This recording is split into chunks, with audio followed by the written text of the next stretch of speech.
Petite galerie itinérante, en fait, c'est un concentré de petites galeries. Il s'agit d'une installation mobile intégrant des reproductions 2D et 3D d'œuvres exposées dans la petite galerie et issues des collections permanentes du musée du Louvre. Donc nous avons fait le choix de reproduire les œuvres les plus symboliques, les plus fortes de cette exposition, avec l'idée qu'au final, on ait un corpus d'œuvres qui puisse rendre compte de l'ensemble du propos développé in situ. Cette année, par exemple, avec Petite Galerie Itinérante, nous avons pu nous installer au sein de l'usine Peugeot Citroën de Saint-Ouen, du site de Saint-Ouen en région parisienne. Nous sommes également, à l'heure actuelle, installés dans un centre médico-social qui accueille des personnes en situation de handicap mental.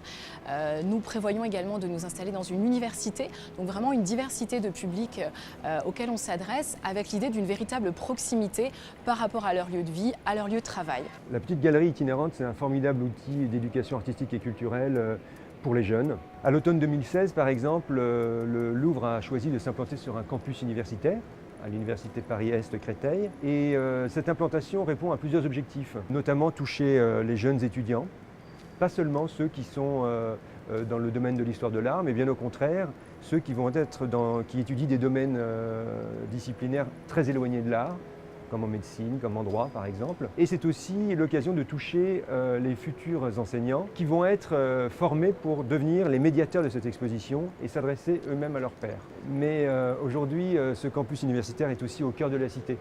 Et à proximité, il y a de nombreuses écoles maternelles, des collèges, des lycées. Et c'est bien ces élèves que nous cherchons aussi à toucher et à faire venir dans cette exposition. Pour ce faire, nous avons mis en place tout un réseau de formation des enseignants qui vont pouvoir préparer cette visite de l'exposition et, in fine, préparer la visite du musée du Louvre. Je pense que la particularité de notre itinérance, c'est vraiment de proposer une approche très complète. C'est-à-dire que certes, il y a des reproductions, mais les reproductions sont pour nous avant tout des supports de médiation.